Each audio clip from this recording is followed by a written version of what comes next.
Well, thanks, Martin. Chelsea have already suffered a defeat at Brazilian hands at the Club World Cup. That was a deserved reverse against Flamengo in the group stage. And now Palmeiras stand between the Blues and a place in the semi-finals where they would meet yet another Brazilian outfit. Just a few hours ago, Fluminense knocked out Manchester City's conquerors Al Hilal. Palmeiras, no pushovers. They've won pretty much everything there is to win since coach Abel Ferreira took over 5 years ago. In fact, this trophy is probably the only thing missing, and there is an element of revenge here for Palmeiras in the offing, because Chelsea beat them in the Club World Cup final of 2022. Chelsea, of course, looking for yet another trophy, having won the UEFA Conference League at the end of the season just gone, and they also ticked off another major objective as they were able to qualify for the Champions League on the final day of the Premier League season. Go through the two lineups for you in a moment. Our referee for this one is the Iranian-born Alireza Fahani, who now lives in Australia. And the players just lining up ahead of kick-off. The two captains, Enzo Fernandez and Weberton, exchanging pennants and waiting for the coin toss. And as Martin alluded to earlier, there will be a moment of reflection and mourning to mark the passing not only of Diogo Jota, but his brother Andre Silva as well. A few hours ago saw João Cancelo and Ruben Neves, of course Portuguese compatriots, teammates of Jota, in tears during that moment of reflection, and then went on to play. Pedro Neto, who starts for Chelsea in this one, of course, knew Jota incredibly well as well. He was given the option by Enzo Maresca to not play in this one, but Neto has chosen to honour Jota in his own way, and he is holding a shirt with the names of Diogo and Andre on it to mark both men who sadly lost their lives in a car accident. And the two teams on the edge of the centre circle as we wait for this moment of reflection. Football world in shock at the loss of Diogo Jota and his brother Andre Silva.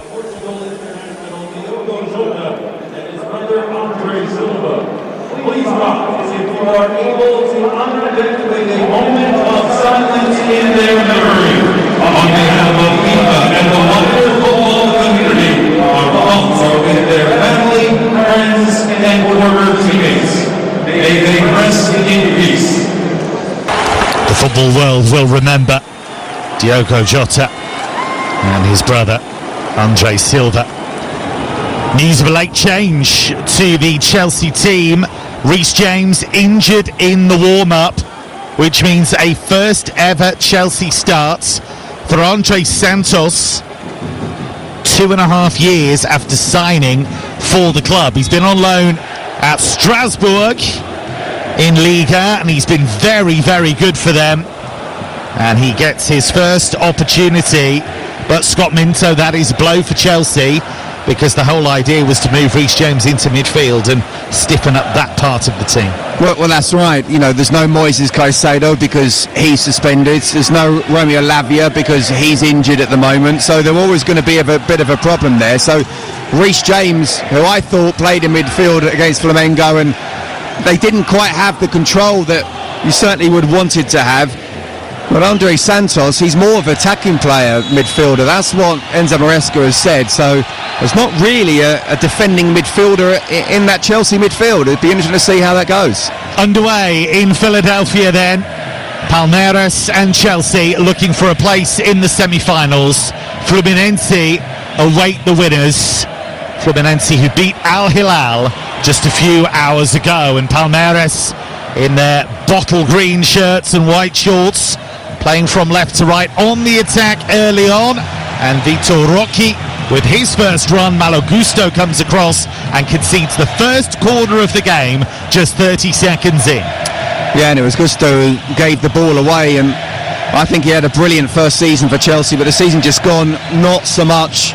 Taken off at half-time in the final of the Europa Conference League, and I do think that made a difference, Reece James coming on, so he's still trying to show that he should be in the Chelsea first team at the moment. Not the best of starts for him, for sure. Chelsea in a chain strip of white shirts, dark blue shorts, as the corner comes in from the left and is comfortably headed away by the Chelsea rearguard. Hiai, the right back for Palmeiras, works it out to the left-hand side, and the first chance for Estevao to run at Chelsea, who are his parent club. He will be joining them after this game, and an opportunity here as the shot's driven goalwards by Bruno Fuchs, who was up from the original set piece. It was on the edge of the area and that was blocked by the Chelsea rearguard, but a good strong start from Abel Ferreira's team. And now Estevao, who, as I say, is joining Chelsea after this tournament. Could be his final Palmeiras game. He's played it to Vitor Roque, who tried to lay it back for a teammate on the edge of the area. Chelsea able to win possession, and then Cole Palmer wins the free kick. But the first 2 minutes, Scott Minto, have been all Palmeiras. Yeah, Chelsea need to get hold of the ball and just take the sting out of this very good start from Palmeiras. It was a good shot from Fuchs. I'll tell you what, that was going on target. A great block from Cucurella. Great run from Neto into the Palmeiras area. He beat 3 players, but the Brazilian's able to clear. But that was the first sign of what Pedro Neto can do on that right-hand side. Here's Nkunku on the left, who scored against Benfica in the round of 16. An extraordinary game for so many reasons. Game that was marred by long weather delays. Chelsea were 1-0 up with just a few minutes to go, and then thunder and lightning meant that the game was put on ice for the next few hours, and then came back and Chelsea conceded an equaliser. That forced extra time, but Chelsea able to run away with that one and win 4-1. Scott Minto still scarred by that experience. I'm still scarred. Don't get me going on that one again. You say thunder and lightning. It was 7.9 miles away, I think, but within that 8-mile radius, which meant it kept on getting reset every 30 minutes. I'm telling you now, there was nothing in and around the stadium. Scott Minto wasn't happy. Enzo Maresca certainly wasn't happy. Said this is not football. He was It's not wrong. Furious about the player welfare aspect of it.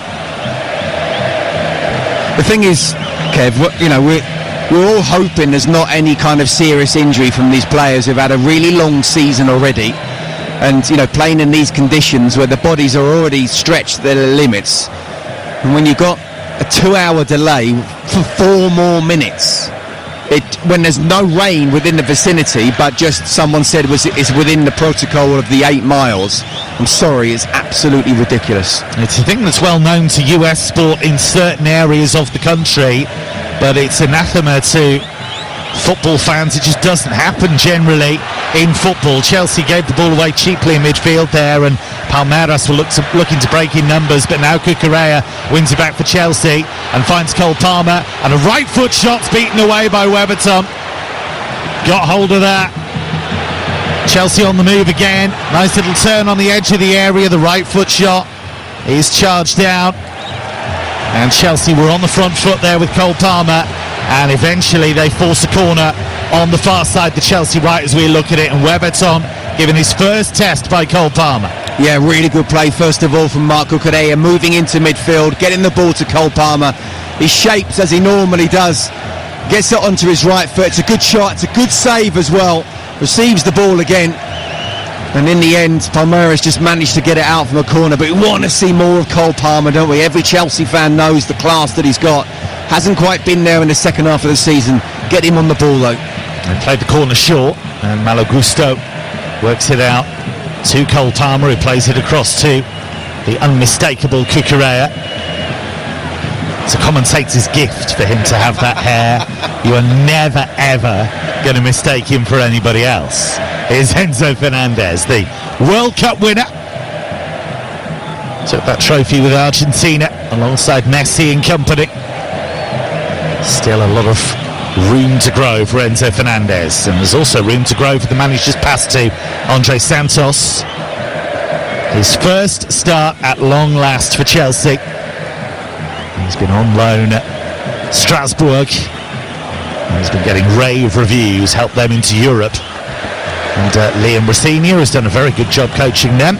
Ball played towards Liam Delap, but he couldn't quite get there ahead of the Palmeiras rear guard, and it's cleared for a throw to Chelsea on the near side, the left. We've had nearly 6 minutes in Philadelphia, the Club World Cup, second quarter final, live on TalkSport, live in exclusive Club World Cup commentary. And later on Saturday, we'll bring you the other two quarter-finals as well.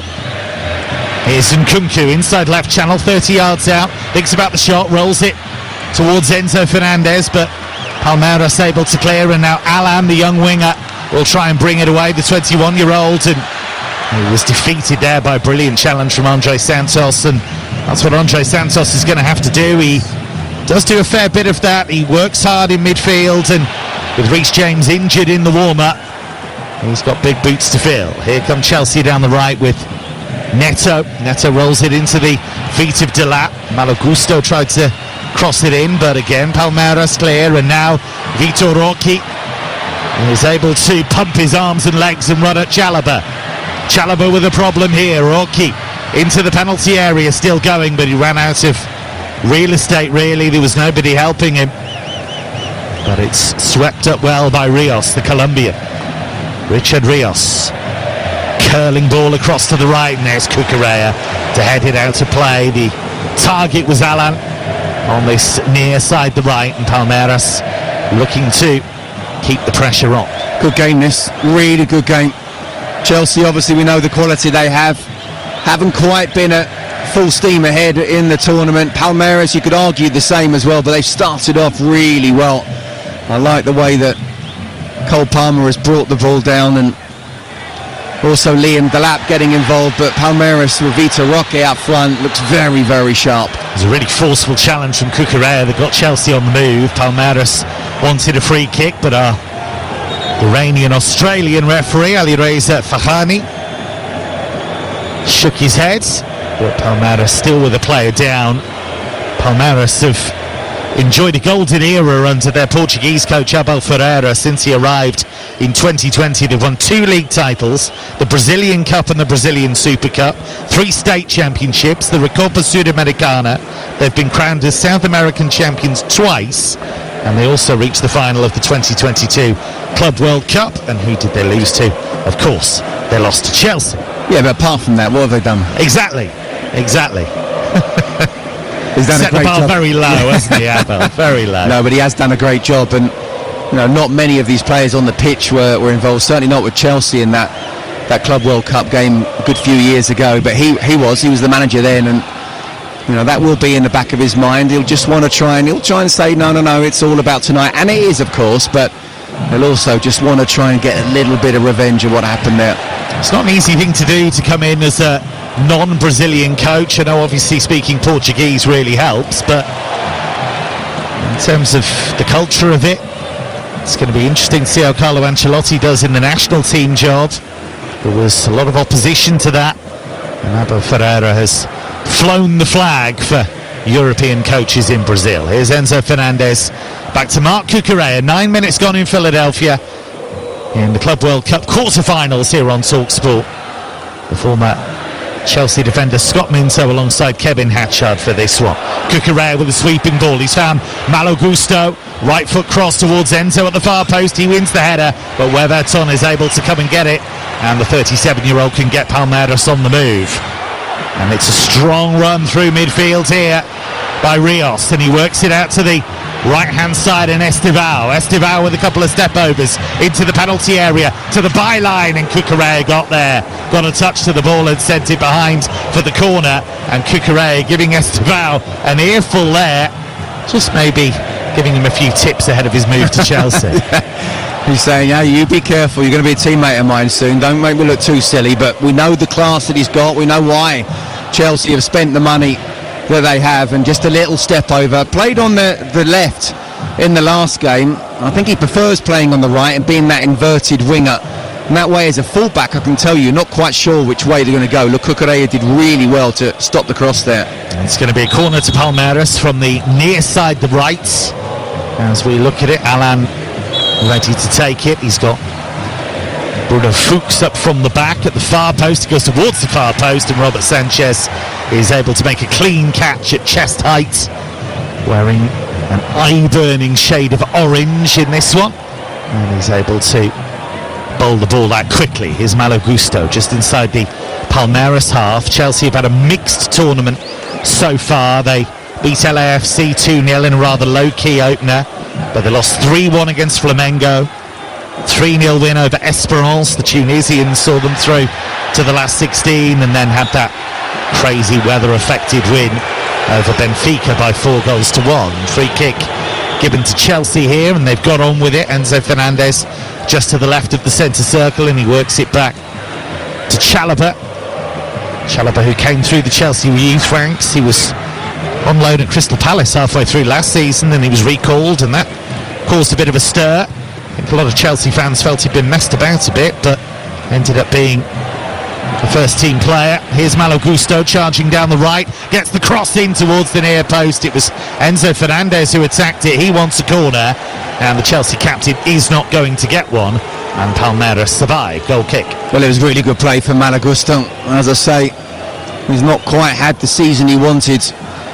But he's much better when he's going down the outside and not being asked to be that inverted fullback into midfield. Marc Cucurella can do that job, but Malo Gusto's that typical kind of overlapping fullback, and that's what he did there. Really good turn, got the cross in. Enzo Fernandez trying to get into that late run into the box. And in the end, it was good defending, good positioning from the centre-backs of Palmeiras. Palmeiras started the Club World Cup with a goalless draw against Porto. They saw off Al Ahly 2-0 before they came back from 2-0 down to draw 2-2 with Inter Miami. That saw them win the group, and in the last 16 they beat their fellow Brazilians Botafogo with a goal from Paulinho in extra time.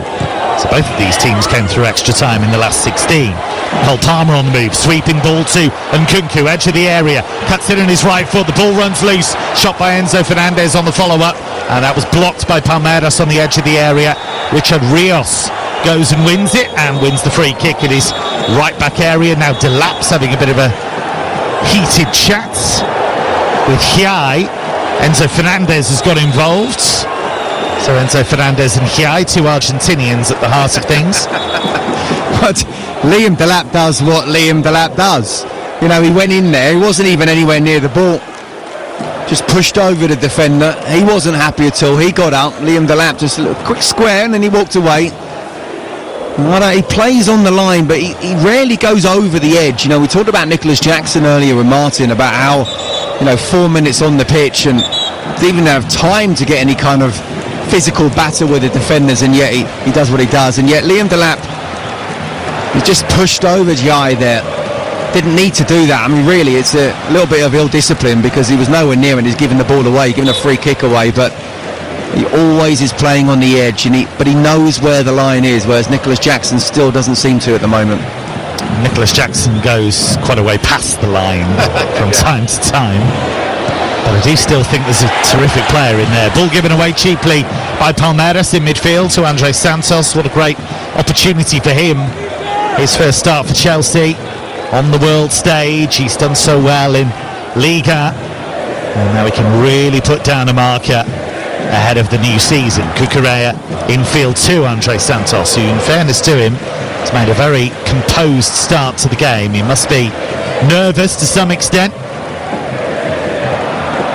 And now again Cole Palmer coming deep and just sweeping that across to Marc Cucurella. He has come deep a fair few times already in the first 14 and a half minutes, Cole Palmer. Yeah, he's got that. I was interested to see where he had played tonight, because Christopher Nkunku prefers the number 10 role, second striker. Obviously Cole Palmer is best at number 10, and he played as out on the left in the last game against Benfica. So interested to see who would play where, but it is Nkunku on the left, it is Cole Palmer as a 10, and it is Andre Santos as that kind of deep line midfielder. Malo Gusto with a nice 1-2 down the right, low ball into the penalty area. That's slammed away by the big number 3, Bruno Fuchs for Palmeiras on loan from Atletico Mineiro. And it was a sure-footed clearance. And with a quarter of an hour gone, live on TalkSport in Philadelphia, it's Palmeiras 0, Chelsea 0. Place in the semi-finals of the Club World Cup at stake. Here is Cucurella, just to the left of the centre circle, won the Euros with Spain, who was a big part of that. And there's Chalobah down the inside right channel, finds Palmer, lovely turn, Cole Palmer! Sensational goal! That's what he's all about! Ice cool once again! It is a magical goal! And it gives Chelsea an early boost in Philadelphia. Cole Palmer at his very best, a swift turn, a gorgeous laser-guided finish into the far corner, and it is Palmeiras 0, Chelsea 1. But what people won't see about this goal is that Malo Gusto went in that sort of inverted forward, but he actually went more forward than normal. He was like as a number 10, which then allowed Trevor Chalobah to run forward to almost 30 yards out with no one engaging with him. He then passes the ball to Cole Palmer, and wow, I mean, Cole Palmer does the rest. It's a wonderful turn. He comes inside one. Another one, is defender is looking as if he's going to shoot and sells himself, and he takes that extra touch and then is just about stroking the ball towards the far post, giving the keeper no chance whatsoever. We asked more from Cole Palmer, and what a start he's given us so far. Would you believe he'd only scored in one of his previous 26 games for Chelsea? It's been a barren run for Cole Palmer, but he has ignited this Club World Cup quarter-final with a fantastic individual goal, even though, as Scott Minto says quite rightly, he was set up very well. But he still had a lot to do. Here come Palmeiras looking to respond immediately down the left-hand side. Vitor Roque trying to get the ball in and ends up fouling his man. Malo Gusto, who's had a good start to the game, wins the free kick. Yeah, you know, he's done well after giving the ball away a couple of times. He's done very well, so it shows the character of the guy. But, you know, I just want to sort of doff my cap a little bit to Enzo Maresca, because, you know, he's the one telling the players to play in that position, and therefore that's how to create space. And that's exactly what happened. Malo Gusto got a bit further forward, almost playing as a second 10. But Trevor Chalobah able to run with the ball and then make that pass. Palmer again, right corner of the penalty area, waiting for support to arrive. Little trick to get away from his defender, and he's done it again. Low ball into the area, and then it's Michael who sweeps it behind for a corner, but Cole Palmer has come alive, very similar to the way that he came alive in that Conference League final, where it wasn't really going Chelsea's way, and Palmer decided to have had enough of this and took it over. Well, it's a competition that they should have won, and they really didn't have a majorly difficult game until the final itself. Suddenly you're 1-0 down, you're being outplayed, 45 minutes to go. Who's going to step up? Cole Palmer certainly did it there. And I'll tell you what a great goal that was. So a corner kick to Chelsea, who've made a great start against Palmeiras in Philadelphia. That goal from Cole Palmer separating the teams here on TalkSport. Live exclusive Club World Cup commentary. Here comes the corner, headed away by Michael Cucurella with the volley. He hits it really well, and it bounced in front of Weberton, who was able to pouch it, but it wasn't easy, and Cucurella on target with the strike. He actually adjusted really well, didn't he? I thought he might have taken a touch, but he got it on target, but because it was a little bit high and he had to sort of have quick feet and then try and strike the ball first time, he'd already decided to do that. It meant he couldn't quite put it into the corner, so a simple save in the end, but decent technique from Cucurella. He was also playing well this evening. Now Chelsea on the move again, as the ball is slipped through towards Nkunku, edge of the D, lays it off. And the shot came in from Enzo Fernandez outside of the boot, and Weberton delighted that it flew straight at him and he was able to make a comfortable save. But Chelsea are purring here. Yeah, Chelsea on top without a doubt, and just really good interchange play from back to midfield to the wide players that are coming in. Christopher Nkunku reading the situation, being able to win the ball back, laying it off for Enzo Fernandez and making that late run again, but 25 yards out, trying it with the outside of his boot. Would have been some strike from there, but it shows how much Chelsea are on top. And do you know what, Kev? When you're on top this much, you have to score that second goal. It's really important to do that. Chelsea have outshot Palmeiras 7-1 so far. 4 of those efforts have been on target. Palmeiras yet to test Robert Sanchez. They'll look to here, Hiai across to Rios, inside right channel, midway inside the Chelsea half. Now Alan, he'll take on Cucurella, comes in on his his left foot rather. His attempted cross is charged down. Ball comes to Rios. Referee now does stop it. And Richard Rios, I think, will replace the ball. I think something wrong with the ball, so that will need replacing. Just to put into context what Chelsea are doing here, Palmeiras went into this tournament having won 7 of 10 in all competitions. In all 7 of those wins, they kept clean sheets. This is a really hard team to knock over, and Chelsea are causing them all kinds of problems in the opening quarter of the game, live on TalkSport. Mikhail under pressure. They have lost a couple of their back 4 to suspension, Piquerez and Gomez, ahead of this one, so there was something of a reshuffle, but can't put it all down to that. Chelsea have been stellar for the most part. Lovely switch out to the right hand side by Palmeiras. Here is Alan, who just cuts in field off the right touchline and finds Estevao. Hiai keeps it going. Estevao now will look to race away from Colwill, and Colwill did well to get back and make the challenge. That was excellent defending, and Estevao just left one on him there, and Colwill is down. Referee will have a word with Estevao, and Cucurella came across and wasn't very happy with that. He's not making friends and influencing people ahead of his move to Stamford Bridge, is he? He's a youngster, and it's a tackle he didn't need to make, actually. But look, if you're certainly a Palmeiras fan and he's wearing a Palmeiras shirt, he should be given 100%. He catches Levi Colwill there, and I'm sure whenever they do go back to pre-season and just get that first day, Levi might just turn around and say, do you remember that tackle you gave me? I might have to give you 1 or 2 in training. Yeah, that first training session will be interesting. Still a long way to go in this game, of course, so who knows what he can do the rest of the game. So that first training session could absolutely be very interesting. Well, Estevao has 41 goals and assists in 82 appearances for Palmeiras. He made his debut at 16, he's 18 at the moment. He's already got 5 caps for Brazil, so he basically averages a goal involvement every other game. He's decent, isn't he? You can just a bit. You can see why Chelsea have put the outlay on. I mean, I'm a bit worried that Chelsea's doing this to too many youngsters, and I go back to what I said earlier about you've got to have some senior pros, especially down the spine of the side. But yeah, I mean, with a Brazilian football is very physical. It's not the skillful sort of football that we remember, not at the moment anyway. You mentioned already about Carlo Ancelotti and how he'll do with the national side. There's a bit of a crisis there, certainly having to get a foreign coach in, but the pitches aren't particularly great, so for him to be as skillful in those numbers, I think shows the talent that he is.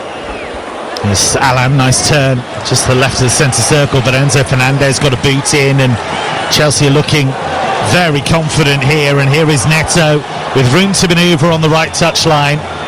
And he goes past his man into the penalty area. Low ball across the face, and that's half cleared.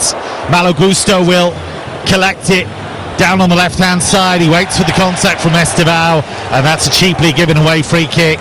Chelsea will have the set piece wide on the left-hand side, and Palmeiras just cannot get into this game. And at the moment, it feels like a matter of when rather than if Chelsea get the second goal. Do you know what? Just classic inverted wing play there we saw from Pedro Neto. He's running down the outside. You don't want him to come inside because he's on his best foot, and that opens the goal up as well. He does a little step over and then just uses his pace, gets down the right to the byline. It's a brilliant ball in. Someone's got to be in there, and it would have been a simple tap in 2 yards out. But you're right, they're on top. They have to get that second goal. Free kick taken short to Neto. Back to the captain Enzo Fernandez. Now it's with Cole Palmer. Back out to Fernandez, tight to the left touchline. The near side as we look at it for Chelsea. Malo Gusto back out to Fernandez on the left, and he'll race down the inside left channel into the area, onto his right foot, plays it back. It's Chalobah with the shot, and he dragged it well wide of the far post. He looks heavenward and knows he didn't make the best use of that opportunity, and it remains Chelsea 1, Palmeiras nil. You are listening to the FIFA Club World Cup live on TalkSport, presented by DAZN. Watch every game of the FIFA Club World Cup live and for free on DAZN. Sign up at dazn.com. Now, I'm a big fan of Trevor Chalobah, but I'd much rather see Cole Palmer receiving the ball on the edge of the box and then shooting with his left foot than Trevor Chalobah. I think we saw a centre-back's shot there. Not really his strongest suit, let's say. Definitely not. Although Cole Palmer's a hell of a high bar, to be fair. Here is Cucurella, midway inside his own half for a Chelsea team that's looking pretty strong so far. They did look good against Benfica. For the most part, they have been strong in this tournament. It's only really that aberration against Flamengo. And they would have another Brazilian test if they went through. It is still an if. There's a long way to go against Fluminense. Who beat Al Hilal 2-1 a few hours ago. Al Hilal, who knocked out Manchester City, of course, for a long time. It looked as though it would be potentially a City-Chelsea semi-final, but of course the European teams have had a few shocks, and there's a problem here for Weberton, the veteran goalkeeper, 37 years old now. He's just holding the back of his right leg. He's won 12 trophies with Palmeiras. That's the joint most in club history. His 338th appearance, and this looks like the end of the road for him for this game. He's not carrying on. The way he's looking at the moment, he was holding his hamstring. Not quite sure how a goalkeeper does his hamstring, but he certainly did. And he'll be absolutely devastated. You would think, even if they were somehow, and I certainly hope they don't, but if they were to somehow get through to the next round, win this game, he's probably out of the tournament. The way he's just looking at the moment and putting his shirt over his head, he's absolutely devastated. He's had some really good performances in this tournament already, Weberton.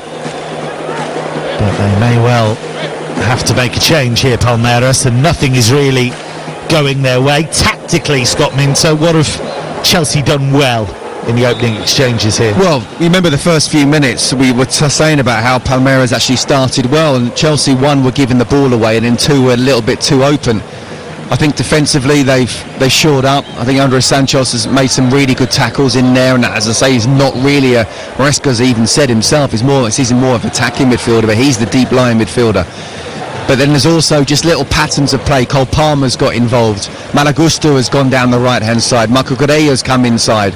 So I think just everybody has stepped it up. Liam Delap has had really good battles and is able to use his physicality and bring the ball down and lay the ball off rather than just defender heading it straight back. So everybody stepped it up after that initial 5 minutes. Weberton clearly heard Scott Minto and said, right, I'll show you. And he's decided to carry on. Well, you know, he looked devastated, didn't he? So if I were any Chelsea strikers right now, I'd turn and shoot every single time and try and stick it at the top corner, especially to his right. Well, they were about to bring on the stretcher and he waved it away, so it's got to be a concern for Abel Ferreira, who's just down on his haunches in his grey polo shirt, just advising and cajoling, but he'll be disappointed with the way his team has been outplayed so far. A goal from Cole Palmer. The difference here on TalkSport, live and exclusive Club World Cup commentary. Will bring you all four of the Club World Cup quarterfinals across the TalkSport network. Already brought you Fluminense against Al Hilal on TalkSport 2. On TalkSport later on Saturday, 5 o'clock in the evening, we'll bring you PSG against Bayern. And then later that evening on TalkSport 2, it'll be Real Madrid against Borussia Dortmund, the Jude Bellingham Classico, if you will. Would have been Bellingham against Bellingham, but Job got himself suspended, unfortunately. What was he thinking? Has he no sense of narrative, honestly? Free kick. I reckon he got told off by his mum. I reckon he got told off by Jude as well, probably.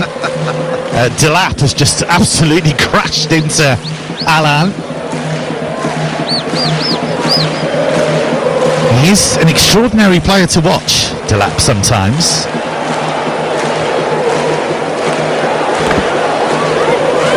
He's a terrific player, but sometimes he's a little bit like a fridge on a trolley in a warehouse that's run amok and just got out of control. Have you had a fridge on a trolley in a warehouse then before? Could happen. You have to be very well aware of these possibilities. Yeah, even by my standards, that was quite convoluted, I must admit. I'll tell you what though, I like him, I really do. You can see Bruno Fuchs sort of giving him, that's the second time, and doing the elbow movement, and you know, the centre halves do not like playing against this guy. He's big, he's strong, he's not lightning quick, but he is fast. And he's two-footed as well, and he can finish. He's got a little bit of everything. Now, I wanted Chelsea to sign a ready-made striker, but at £30 million, an absolute no-brainer. And he's only going to get better and better and better. I think Alan's on his final warning here from the referees. Just fouled Enzo Fernandez, came right through the back of him. It's clever from Fernandez, just used his body well. It's taken Enzo Fernandez a while to get going as a Chelsea player, but when he first signed from Benfica, I was very positive about the signing, felt that he'd been brilliant for Benfica, not just at domestic level, but in the Champions League as well, and I am pleased for my reputation as much as anything else that he's doing well. Mine too. I think he's going to be great. Mine too, Kev. I was covering Portuguese football at the time in England, and you know, I saw him in the first 6 months, and that's all he was there at Benfica, but he was absolutely brilliant. Look, I didn't think and I still don't think he's worth 100 million. I think they're massively overpaid. But you mentioned earlier about being a World Cup winner. You know, I think he was only 21. When you think about Lionel Messi, he's gone through his whole career desperate to win the World Cup, and then he goes and does it at 21. You know, I'm not saying where do you go from there, but you certainly need to, you know, make sure you're absolutely bang on it season after season after season. With the pressure of coming to England, you know, trying to learn a new language, £100 million, it's not easy, but he is a class player for sure. He's not a typical number 10, but he's not a sort of one of the sixes. So this sort of role where when the fullback comes in, B's inverted, which allows him to get forward. We've seen already on many occasions hit that number 8, which we've seen before, you know, Frank Lampard running late into the box and scoring some really good goals, and he's going to get better.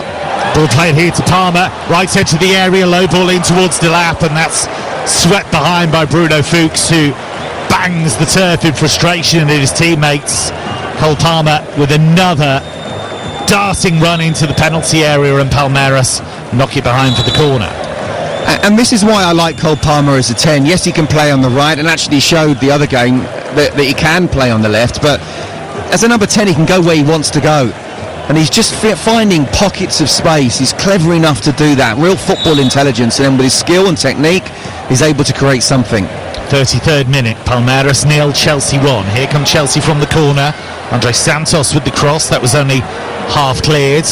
Comes back up to Palmer, high ball into the area. Again, Palmeiras clear, but only as far as Cucurella. Now Colwill, wearing number 6, plays it infield to Pedro Neto in the inside left channel. Lovely turn away from his man. That was really smart. He left Rios grasping at thin air there. And there's been an ease and a quality about everything Chelsea have done so far.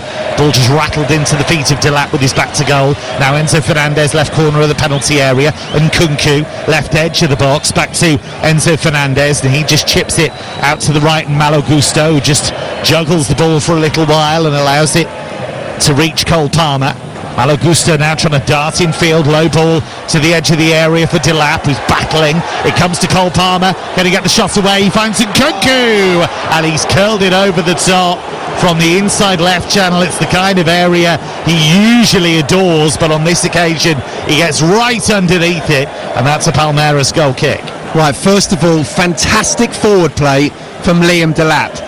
He's got a centre half as the ball is fizzed into him, right on top of him, yet he's still able to, with his first touch and strength, to hold the ball up, lay it off to Cole Palmer. 3 players come to Cole Palmer, so he lays it to Christopher Nkunku.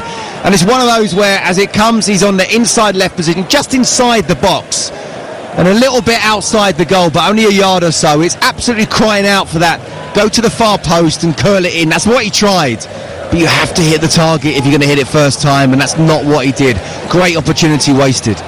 There was a season in the Bundesliga for RB Leipzig when he was joint top scorer in that league, and I tell you what, if it had been that time, that would have gone in the top corner. It's amazing what confidence and stress and squad depth and competition for places can do, because at that stage, when he was playing for RB Leipzig, he was one of the first names on the team sheet, if not the first.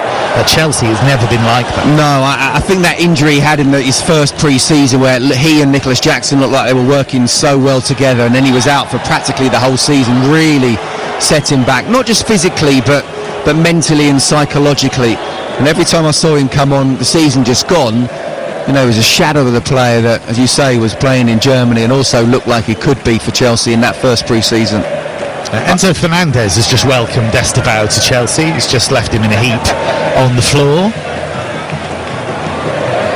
Might be quite awkward, that first breakfast they had. Here's Bruno Fuchs out to Hiay, the right back, Agustin Hiay. He's only 21 and Argentinian youth international. And Michael, who was brought into the team for this one, works it to the left-hand side. Forward by Van der Laan. That's a good ball. And now a bit of room for Facundo Torres, and he's offside. He's barely got into the game, the Uruguayan Facundo Torres. He was a bit of a surprise selection. Came in for Mauricio in that number 10 role. It is, in America, the 4th of July. It's Independence Day, and there are numerous fireworks going off in the Philadelphia night sky. But a lot of the fireworks have come from Chelsea in this game so far. Cole Palmer with a terrific goal. And in the 37th minute here on TalkSport in this Club World Cup quarter-final, it's Palmeiras 0, Chelsea 1. Ball rolled forward to Palmer on the half-turn inside right channel, but he ran into Michael, who made a good challenge. Michael, who is a boyhood Palmeiras fan, so living out the dream. And here comes Alan. Nice bit of footwork forward to Estevao. Two young wingers on the same wing here, and Estevao in off the right touchline. Cucurella chasing him for all he's worth, and then they clash. Now a cross comes into the middle. Oh, and Alan got it all wrong. Vitor Roque missed it. The flag's up anyway, but Vitor Roque missed it, and then it came across to Alan, who somehow got his body all twisted, and it bounced off him and away to safety. Yeah, actually it's a really good line from Chelsea. It's a good ball in from Van der Laan, and you're right, it's bounced just in front of him, and it's kind of come off his left shin and gone away from goal rather than to goal. But it wouldn't have counted anyway, and that's because Chelsea held that high line. Really good defending and really good communication there from the back four. Alan is a Palmeiras youth product. He's not a regular scorer so far. He's only got a couple of goals in 23 appearances before this one.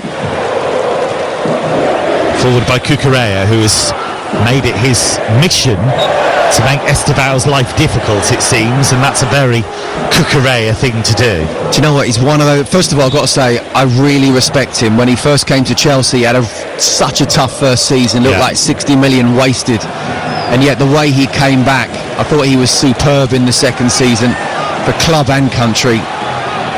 There's Pedro Neto, who's looked lively. Challenged there by Palmeiras, and he goes down in a heap, but the referee is unmoved and he allows the Brazilians to carry on here. And that's lovely play from Vitor Roque, turned away from Malo Gusto, but he hasn't got a lot of support here down the left edge of the penalty area. 3 green shirts now to aim for in the box, but Vitor Roque keeps it and kept it a little bit too long there, truth be told. But they come again, chipping it high into the penalty area, away by Nkunku, who came back to help. And now Enzo Fernandez midway inside his own half. Cole Palmer with a brilliant turn. And Chelsea win the free kick down the right-hand side. 39 minutes gone in Philadelphia. Live and exclusive Club World Cup commentary. The quarter-finals. And it's Palmeiras 0, Chelsea 1.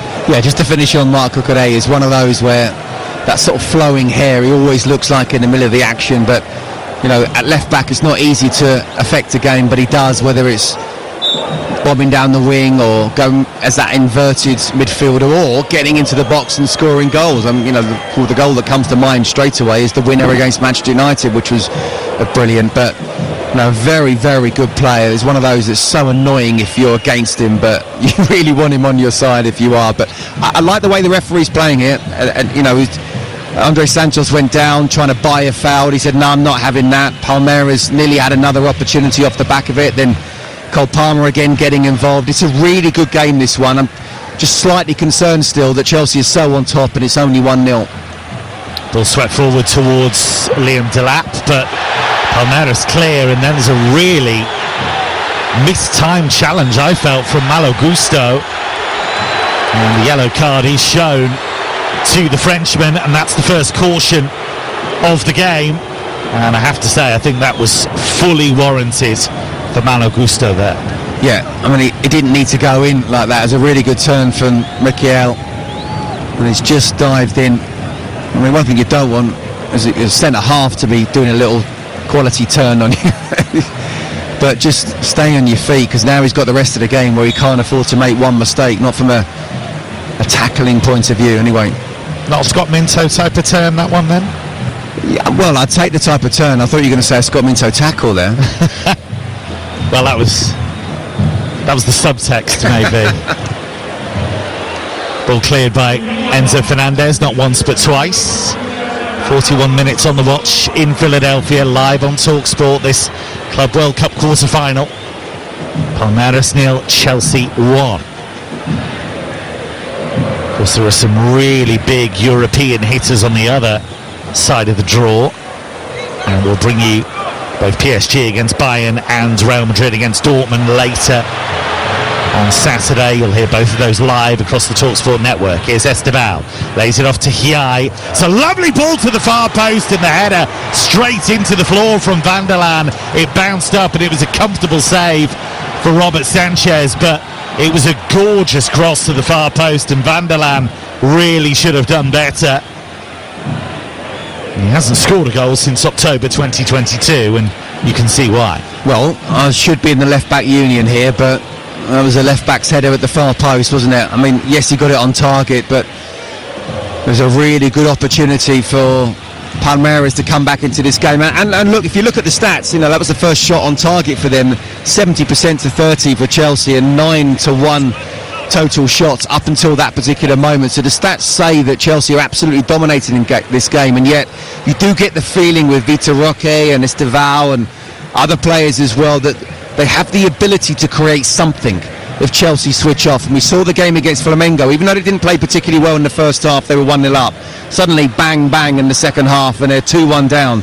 And that's why I'm always a little bit worried with this young Chelsea side. They don't always, you know, not always able to see the game out. And actually towards the end of the season in the Premier League they did, but I just feel they're always liable for a mistake. So got to keep on, got to try and get that second goal, and then hopefully Palmeiras will think that actually we just can't do it this time. They were 2-0 down, of course, against Inter Miami, and came back to draw 2-2, and they are very strong mentally, and that's why 1-0 very much in this game still. And they're a team that's absolutely flying in the Copa Libertadores, which is South America's answer to the Champions League. They're the only side in this season's competition to have won all 6 of their group games, and they've been in good form. Currently 4th in Brazil's Serie A, but they're only 2 points off the leaders Flamengo. This is a proper team Chelsea are playing, and it's a proper team that's in the middle of its season. Chelsea, of course, have had a long season, and that may make a difference in the second half. And there's Mikhail back to Bruno Fuchs. Palmeiras have made just the one chance really, and that fell to Van der Laan. What did he do wrong there, Scott, with the header? He just timed it wrong? Yeah, I mean, you know, he headed it straight. He was concentrating so much on hitting the target, and quite often, you know, you hear people say, and I'm certainly one of them, look, you've got to hit the target from there. But there's opportunities where you're free, whether it's with your feet or in the air, where you have to do more than that. You have to give the keeper no chance whatsoever. And in a game where you're under pressure, you're 1-0 down, and perhaps a bit fortunate to be 1-0 down, when there's an opportunity like that, you have to head it either side of the keeper. Use the power of the cross, but make sure you direct it away from the goalkeeper. And it went straight to Robert Sanchez. Final minute of normal time at the end of this first half. It's been Chelsea's half. Cole Palmer's goal the difference. And Kunku under pressure there from Esteval, and Esteval's on the move here. The number 41, who Chelsea fans are going to get to know pretty well over the next few months, and Chelsea will hope years. He's a very special talent. Here's Alan down the right hand side. Was he caught by Nkunku? The referee happy to play on. Hiai now trying to make tracks down the right hand side, and then Kukurea clears it, and then he got right in the face of Hiai, who just pushed him, and then in a very comedic moment Kukurea went to ground like a skittle. It was very odd. Almost like Laurel and Hardy there, weren't they? He really leans into it, doesn't he, Kukurea, the whole pantomime villain that's thing. exactly what he is. I'm glad he's on Chelsea's side. He is that archetypal player. You would hate to play against him, but you love him when he's in your team. Long ball by Palmeiras towards the edge of the Chelsea penalty area. It was a rather awkward clearance by Colwill. It was a steepling ball, almost like a catch in the outfield in cricket, and he just tried to bring it down, and it just ballooned off his boot and went out for a throw. Well, there's only just over a minute left of the 2 minutes of injury time. Do not concede. You've been on top. You've played really well. This has been the most impressive, considering who they're up against and where they are in this particular game now in the knockout stages. It's been by far and away the most impressive 45 minutes. Do not concede. At the very least, get to half-time 1-0. Palmeiras looking to make it an all-Brazilian semi-final on this half of the draw. As a long ball is played down the inside left channel by Palmeiras, and Robert Sanchez just lets that one run. He's had very little to do, Robert Sanchez, so far. Some Chelsea fans would say that's a very good thing. Sanchez has not quite won all of the Blues fan base over. Philip Jurgensen, of course, their backup at the moment. Mike Penders, I can tell you, spoken to some goalkeeper scouts about him.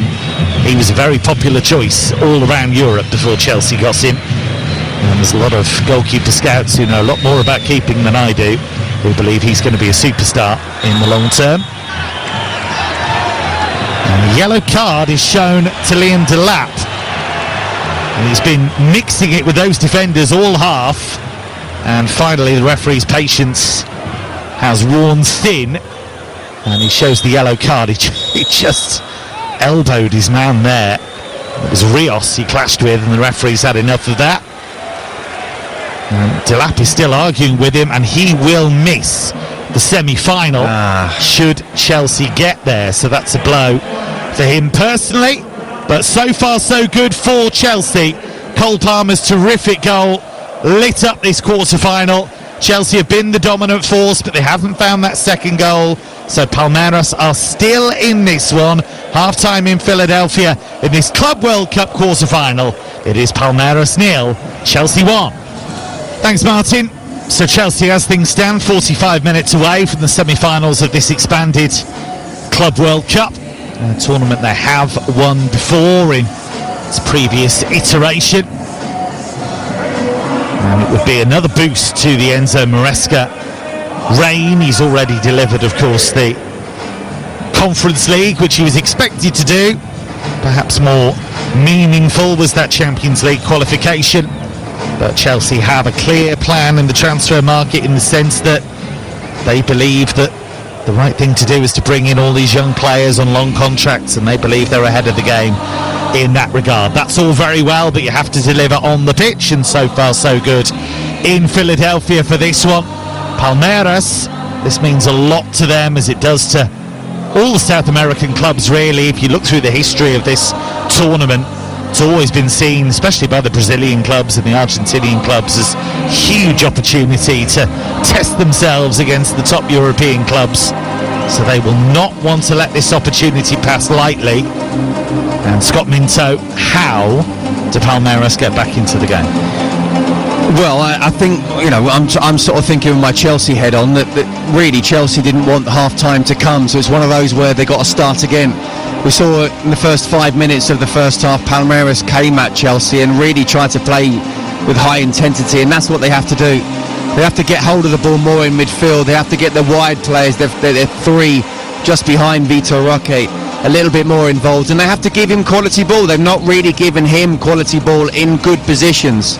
So it starts from the kind of midfield, controlling the tempo of the game. Chelsea were very good in that sense in that first half. And once you're able to do that in midfield, then you're able to play your forward players in. And as I say, that's something they didn't really do after the first 5 minutes of that first 45. So we're ready to get underway in this second half. Palmeiras in their bottle green shirts, white shorts and green socks, going to attack the goal away to the left-hand side. Chelsea in their chain strip of white shirts and dark blue shorts, attacking the goal away to the right-hand side. I'll go through the two teams for you in a moment. No changes at half-time, and Andre Santos with a foul here on Vitor Roque. Brazilian fouling a Brazilian. Andre Santos making his first start for Chelsea. He wasn't meant to, but Reece James injured in the warm-up, and so Andre Santos was given the opportunity. He's given away an opportunity to Palmeiras here. Free kick inside left channel, which Esteval will take. It's left-footed, curled into the penalty area, and the header is off target from Bruno Fuchs. He was round about 12 yards out, and he's guided a drifting header off target. I think he might have just snuck offside anyway, Scott Minter. Yeah, he was just offside, and again, it's another good line from Chelsea, but it only takes one person just to switch off a little bit. So my point is to Andre Santos, who had a really good first half, both with the ball and defensively, don't give away balls and fouls like that in those positions, because they are very good with set pieces. Bruno Fuchs has just fouled Liam Delap. Those two will be absolutely sick of the sight of each other by the end of this game. They've been taking lumps out of each other from the get-go. I don't think they need to swap shirts. They're already inside each other's shirts, aren't they, for some of the time? They'll have taken bits out of those shirts as well, I imagine. So I'll just go through the teams for you. Chelsea with Sanchez in goal, Gusto, Chalobah, Colwell and Cucurella at the back, Andre Santos and Fernandes, deep midfield positions, Neto, Palmer and Nkunku supporting the lone striker Delap. Cole Palmer with the goal in the first half, and Chelsea on the move here with Malo Gusto. Nice football by Chelsea, opening up space for Gusto in the inside right channel. Here's Pedro Neto, just tries to drift the ball into the penalty area, headed away by Michael. And then a rather wayward header by Vitor Roque, who was trying to help out, but now they can come forward here, and it was hit long, but Palmeiras unable to make anything happen. Weberton in goal for them. Hiai, Michael, Fuchs and Van der Laan, the back four. Rios and Martinez screening that back four from midfield, and a front four of Alan, Torres, Esteval and Vitor Roque. Facundo Torres, the number 10 in terms of position for Palmeiras, but the number 17 in actuality, did not get involved at all in that first half. No, he didn't, and fair play to Chelsea for that as well. Again, it shows how well that not just Andre Santos, but the midfielders around were not able to, or they didn't allow Palmeiras to get their number 10 involved, whereas Chelsea's number 10 made a hell of a strike, didn't he, in terms of that goal. Brilliant play, and in other times as well he looked really, really good. So want to get him a lot more involved. Just got to be very careful. Start the second half. We knew they'd come on strong again, Palmeiras, and don't concede in his first sort of 10-15 minutes. Cucurella has just fouled Alan wide on the right-hand side for Palmeiras, so it's a free kick. Cucurella has to be a little careful. He's one of the Chelsea players who's on a yellow card, so were he to be booked, he would miss the semi-final through suspension. Yellow cards get wiped after the quarter-finals if you only have one. But suspensions will count, as they will for Delap, having picked up a yellow in the first half. So free kick wide on the right-hand side for Palmeiras. It's drifted to the far post, and that's comfortable for Robert Sanchez, who makes the catch and then gets caught and wins the free kick. He came out well there, didn't he? Claimed it. I mean, it was a pretty simple cross, but I do think Robert Sanchez, we'll have to wait and see whether Chelsea do end up getting a goalkeeper or not. They obviously went for one, Mike Maignan.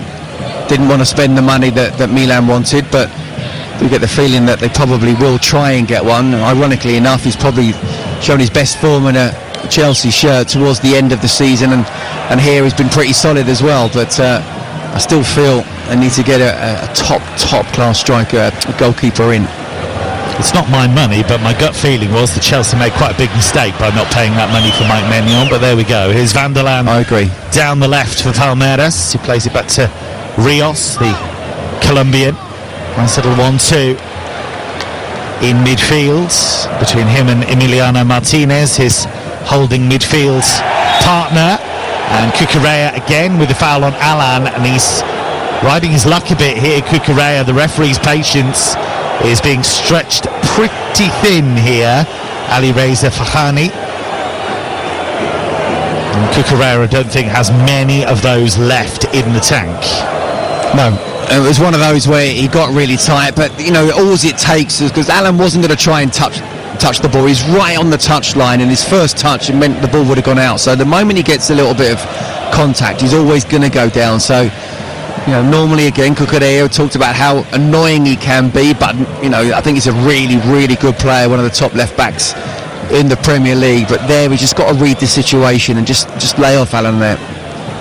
5 o'clock Saturday evening, we've got live commentary of Bayern against PSG in the third quarter-final, and a few hours after that over on TalkSport 2 we've got every kick of Real Madrid against Borussia Dortmund. All 4 quarter-finals of the Club World Cup brought to you across the TalkSport network. A few hours ago we brought you Fluminense's 2-1 win over Al Hilal. They're the first team through, and they will play the winners of this one. So another chance for Palmeiras to play this ball in. They've gone short. Alan towards Estevao, and he took his eye off it. Just got away from him. It was a low ball down the inside right channel. He shakes his head, and the ball gets away from him for a goal kick. And actually, he would have had just half a yard free if his first touch was good. Marco Correa was trying to close him down, but once you're inside the box with the skill that he's got, he could have gone either way and had the shot. And this is where I'm talking about, where Chelsea just have to be careful. It's still only 1-0. Yes, they are the better side. Palmeiras have started the second half strongly. Not 1-0 lead for Chelsea. Feels a lot more fragile now than it did after about half an hour. And here is Hiai up from right back. Agustin Hiai out to Estevao. He'll take on Cucurella. Cucurella trying to stick with him and does so really well. Gets the block in, but it'll come back out to Hiai. And then the shot was driven in from range there. It was Rios who had the effort. He's not a regular scorer. Low ball into Estevao here. Estevao! Oh, how's he squeezed that in? The man who is going to Stamford Bridge after this tournament has just punished Chelsea out of nothing. Low ball into his path. He opened up the space. It seemed an impossible angle, but for Estevao, few things are impossible. In off the bar, and Palmeiras are level. It's 1-1. And it's just shown why Chelsea have spent all the money on him. And boy, do they wish they had him on their side, not against him right now. I mean, first of all, it was allowed too much time out wide. Marco Correa, such a good player, but didn't stop the cross. And then once Estevao got the ball, he's inside the box. He's kind of past the 6-yard box as well, only about 3 yards from the touchline. There's no way that he should be able to get a shot in and score from there. He gets past Levi Colwill, but still, Robert Sanchez cannot be beaten from there. There's such a gap between him and the goal line. I mean, it's a really good strike from the youngster. And from Palmeiras' point of view, we talked about how 1-0 was a very dangerous scoreline still. Start of the second half, they started off better. But Robert Sanchez cannot be beaten from that angle. He's a special player, Estevao. And he's just scored a special goal. But Robert Sanchez dismayed to see that go in.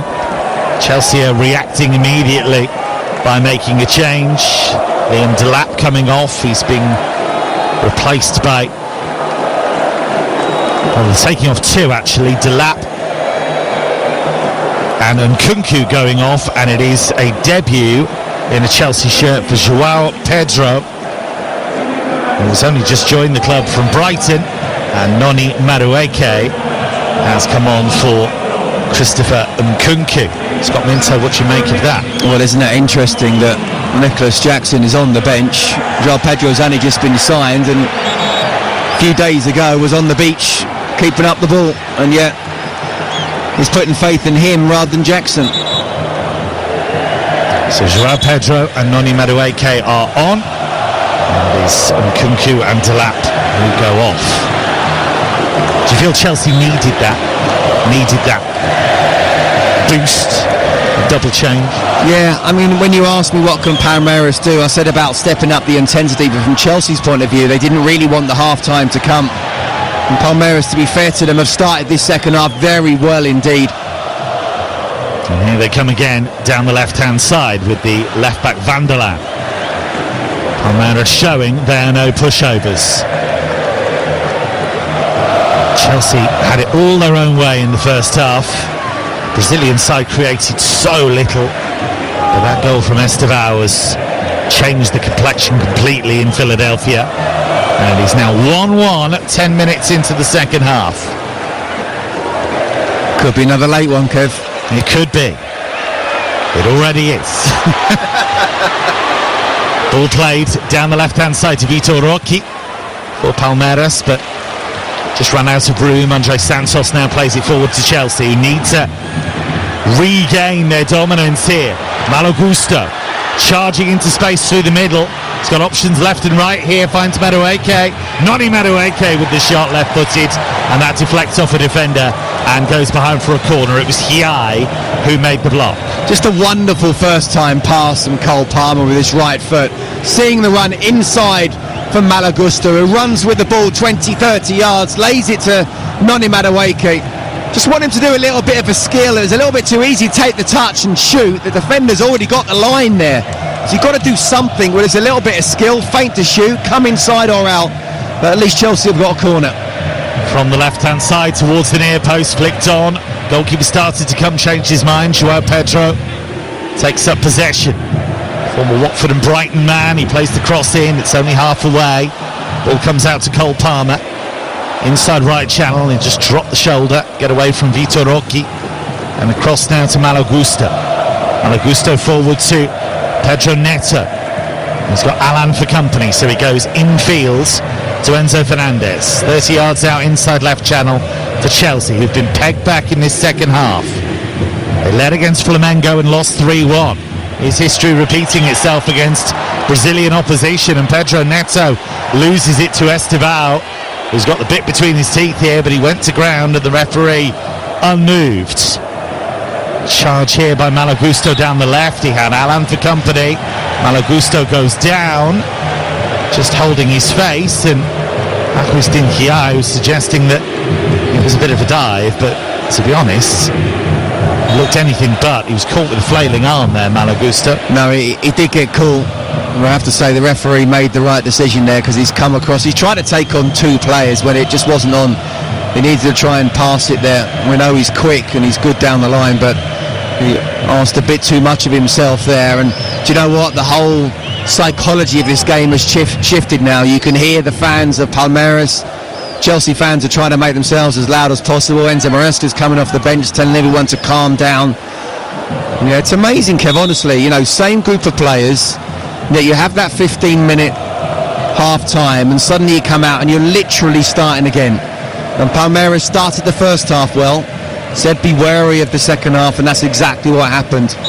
I still feel with the goal that shouldn't be allowed, shouldn't be conceded, shouldn't be allowed to concede that.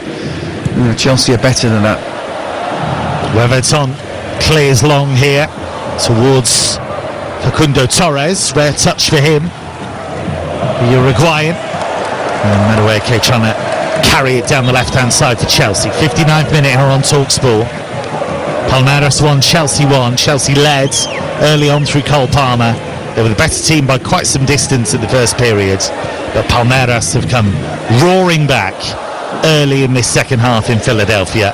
Live Club World Cup quarter-final commentary on TalkSport. A few hours ago we brought you Fluminense against Al Hilal. Still to come on this Super Saturday. Bayern against PSG on TalkSport, and on TalkSport 2 Real Madrid against Borussia Dortmund. We've also got action from the Women's Euros as well. Euro 2025. Wales with their first ever game in a major tournament have their game against the Netherlands. That's from 5 o'clock. And then the big one as the Lionesses, England, get their title defence underway. They'll play France at 8 o'clock. That's on TalkSport at 8 Saturday evening. Foul by Cole Palmer on Rios. and suddenly everything is going Palmeiras' way. Yeah, and you know, again, it's the likes of Cole Palmer, Andre Santos, Enzo Fernandez, who needs to just get hold of the ball, get back to start dictating the tempo of the game. Again, you know, you asked me about Palmeiras, that's what they've been doing. They've stepped it up and they've got hold of the ball a lot more and put Chelsea under pressure. Now Chelsea need to get back to how they were for the majority of that first half, where they dominated. You know, I just feel like I'm repeating myself here, but 1-0, it's not easy to get that second goal, but Palmeiras always felt they were in the game, and they're a very strong team mentally. They'll never give up. And certainly Chelsea know they've got a game on their hands here. Pedro Neto, nice back heel from Malagusto to find him, but his ball in field was rather telegraphed, and now they could bring it clear. Palmeiras, they've got options. Martinez, he's carried it a long way edge of the D, and then he dwelt on it far too long, and Andre Santos, like a hunter, just chased him down and took the ball off his toe. That was excellent from the young Brazilian. And here is Cucurella all of a sudden, inside left channel, in space. Madueke, he'll take on Hiai. Madueke infield, still going, and he ran out of room, and he wins the corner, but nothing more than that. And again, Noni Madueke had an opportunity one-on-one, didn't really take it. No, but at least he tried to do something with it. He came inside this time. Marc Cucurella going down the outside, almost being used by not being used, but the defenders of Palmeiras read it actually. Two of them just went with Madueke, and in the end on his right foot, a little bit off balance. You know what, I'll take the corner in that sort of situation, but at least he tried to do something different rather than just take a touch and shoot. Chelsea in need of a moment, a spark, to try and wrestle back control of this quarter-final. Neto stands over it. It'll be an outswinger left-footed. Plays it towards the edge of the 6-yard box, away by Fuchs. The shot from Andre Santos was travelling, but hit Vitor Roque, and Palmeiras survive. Here's Enzo Fernandez, left corner of the penalty area, curling right-footed ball in. Joao Pedro tries to turn, finds Colwill, and his attempted cross spins off Van der Laan, and the ball goes behind for another Chelsea corner. Better from Chelsea now, isn't it, over the last few minutes? They are getting hold of the ball a lot more, and they're getting dangerous balls into the box. Really good chest and touch from Joao Pedro. Lays it to Levi Colwill, not quite able to get the cross in. Again, Palmeiras defending really well, but at least Chelsea are looking more dangerous now. Enzo takes it short on the right-hand side, the near side as we look at it. Palmer, Pedro Neto's cross, headed away by Fuchs, back in by Cucurella into the penalty area. Madueke, Hiai with a rather ugly leap for the ball. Madueke to the byline, tries to chip it across, and that hits the back of Mikael, and now Palmeiras can bring it away with Hiai. Away from Madueke too easily, but Colwill comes across to pick his pocket, win it back for Chelsea, but the attack breaks down. Weberton now, the veteran goalkeeper, seems to have shrugged off that injury he suffered in the first half, and he plays a lovely ball up to Vitor Roque, who's away from Enzo Fernandez, away from Andre Santos, then plays it to his right, Alan. 20 yards out, right foot shots! And he didn't really catch hold of it, but the ball bobbled just wide of the far post, and Robert Sanchez didn't look too comfortable there. Goal kick. Well, look, he shouldn't be beaten from there. He's outside the box on his right foot. Well, had Robert Sanchez scrambling, but he knew it was going wide in the end. And just down the other end, just a minute or so ago, Noni Madueke again showing what he can do. I really like this player. I've seen reports about Chelsea are happy for him to go. I don't get that. You know, one, he's really dangerous as the inverted winger on the right-hand side. But two, he can play like an old-fashioned winger down the left and get to the byline and cross it in. Showed just a great example there. In the end, it was good defending, stopping the cross. But yeah, I want to see him play. I was surprised he wasn't starting today, to be honest. Ball played forward here to Enzo Fernandez. Great turn on halfway. He's left a couple of players trailing in his wake there. He's still going, Enzo Fernandez. Out of Madueke, his cross is deflected into the gloves of Weberton. But Noni Madueke, having come on, is having more and more of an impact in this game, but it remains 1-1. I just feel, I know Christopher Nkunku scored the goal, and it was a crucial goal against Benfica to make it 2-1 in extra time. And actually didn't play badly tonight, but Madueke gives you something different that a fullback just hates playing against. They played in behind the Chelsea defence, but Chalobah shepherds the ball out for a goal kick. It was Vitor Roque who was chasing it. He came to Barcelona with big reputation, Vitor Roque, but it was perhaps a case of too much too soon, and he never really settled in Catalonia. And Palmeiras paid a record fee for a Brazilian club to sign him on a permanent basis, but he's shown his promise and his quality so far in this one. Yeah, I think he was too young. What was he, 17 at the time when he went to Barcelona? It's a very difficult move to make, you know, going from South America to Europe. I'm not surprised it didn't quite work out, but he's certainly showing today exactly what the player he is. He's quick, he's strong, he's two-footed, he can run the channels. He is causing the Chelsea defence problems. Here's another Brazilian, João Pedro, edge of the area, comes in and his right foot goes for goal, and he dragged it. He was under physical pressure. He's claiming he was pushed, but he rather screws the shot wide of the target. You are listening to the FIFA Club World Cup live on TalkSport, presented by DAZN. Sign up now at dazn.com to watch every game live and for free. He's looked decent since he's come on, hasn't he, João Pedro? He's looked dangerous, wanted to get on the ball all the time, showed a good bit of skill there. And here he just gave him a little bit of a nudge, which meant he was off balance when he had that shot. 20 yards out, he just kind of didn't get a proper connection on the ball. But if he can get in those situations on a regular basis from now to the end of the game, then I fancy him to get one on target and maybe even score himself. We're going to make a couple of changes here. Alan and Torres are going off, and on will come Mauricio, who scored in the game against Inter Miami, and Paulinho, who's been something of a talisman for them in this tournament. He scored the winning goal against Botafogo in the round of 16.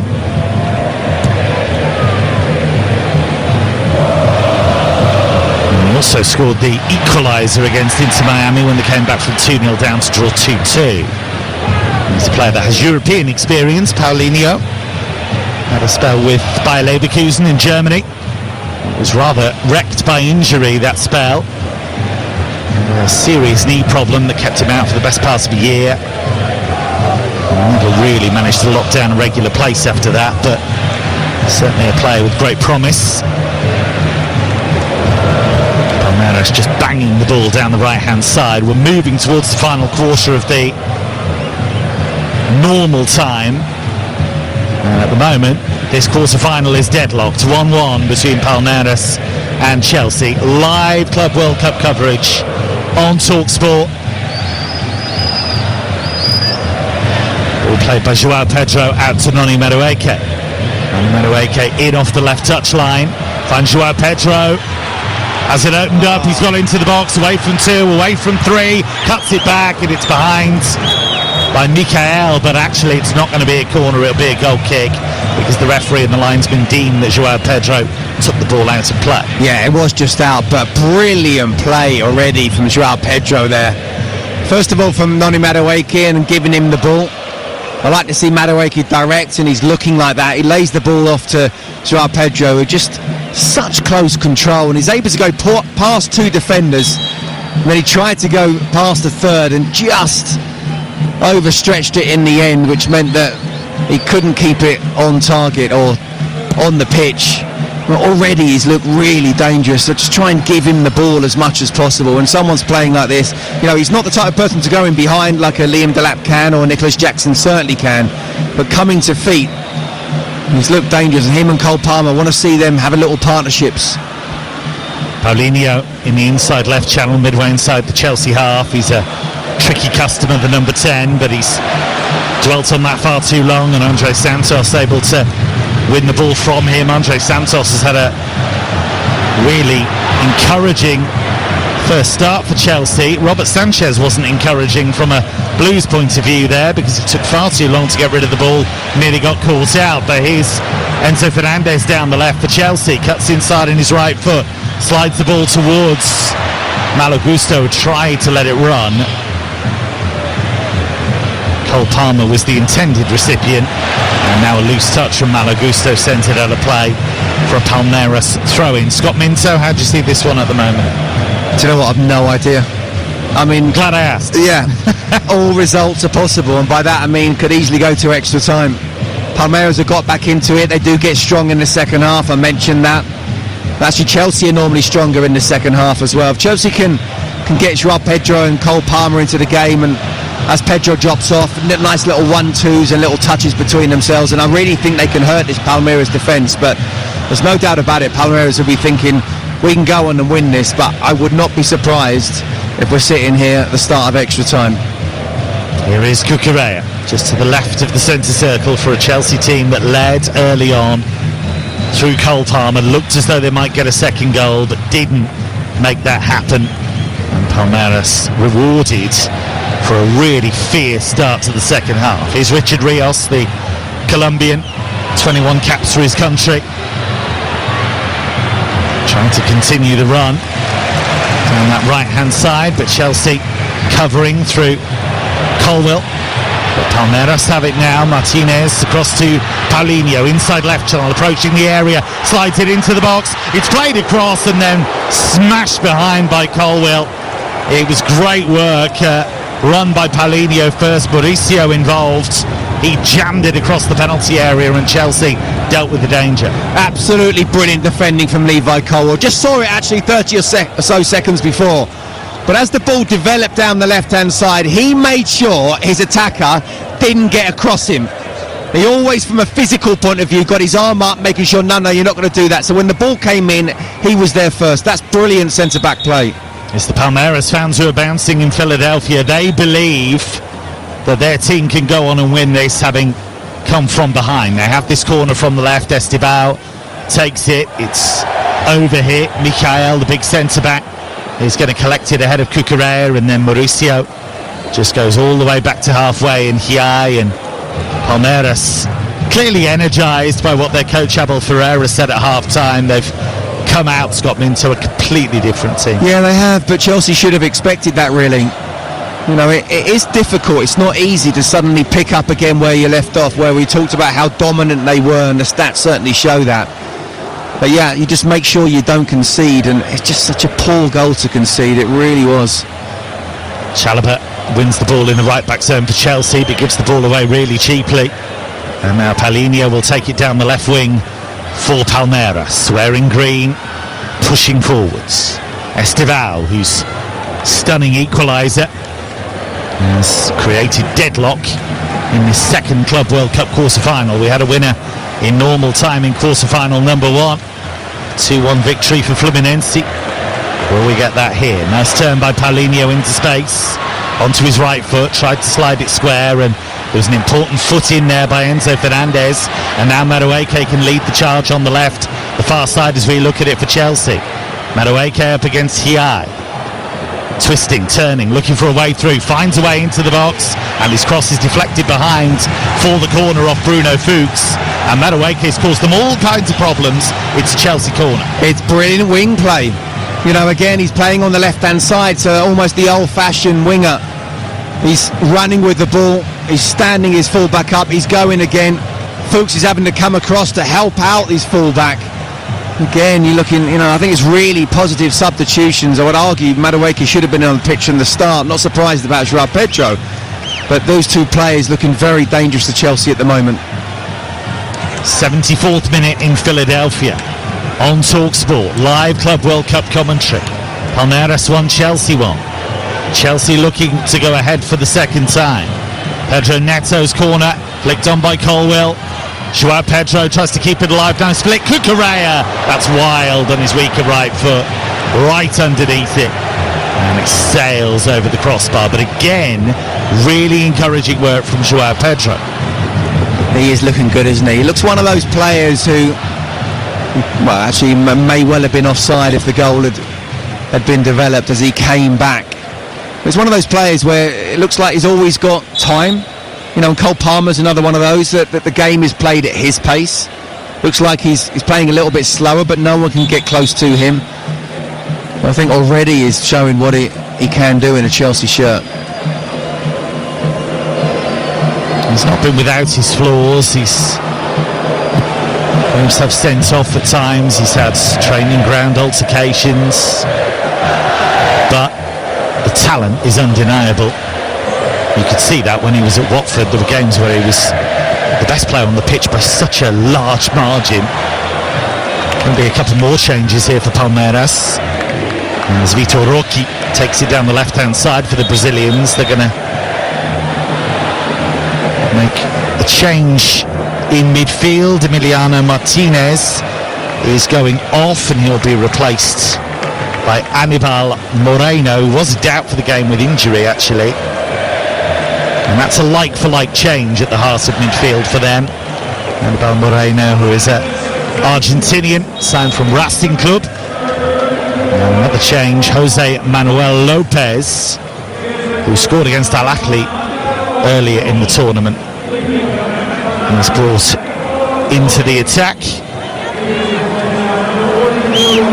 I'm surprised they freshened up in attack. I am. I'm surprised Vitor Roque got taken off. I think he's been a thorn in the side of Chelsea's defence the whole night. Even when in the first half, where Chelsea were on top, I felt he was Palmeiras' best player. You know, maybe there's a fitness issue there, I don't know. But yes, I am surprised. Certainly the kind of dynamism you need when you're up against tired legs in extra time, but we might not get that far. Mauricio has played it to Estevao, right edge of the penalty area, in on his left foot. Cucurella with the block, the ball spins up in the air and Enzo Fernandez completes the clearance. That's one for João Pedro to chase, and he uses his strength to just leave Fuchs off the ball. Brilliant hold-up play from João Pedro. Finds Enzo Fernandez, now Madueke. Tried to just ghost into the penalty area, and he's won himself a free kick, has he, right on the edge of the box. Palmeiras protesting their innocence, but Big Mikael was squared up there by Noni Madueke. The two substitutes again making a massive impact. You're right to mention João Pedro and how he was able to hold the ball up against the defender, trying to be really physical with him, laying the ball off, and Madueke again being direct. He nutmegs Mikael, who says, I'm just standing there, but the ball's gone past him and he's made sure that he hasn't. It's a foul. What a great position it is for Cole Palmer. I mean, it's pretty much maybe an inch to the right, but bang down the middle on the edge of the D, and Cole Palmer has the chance to go left or right. Well, Richard Rios has just been booked, and that's going to cost him, because it means he would miss the semi-final should they qualify. I'm not quite sure what he was moaning about. Free kick had already been given. Maybe he wasn't retreating far enough, but he certainly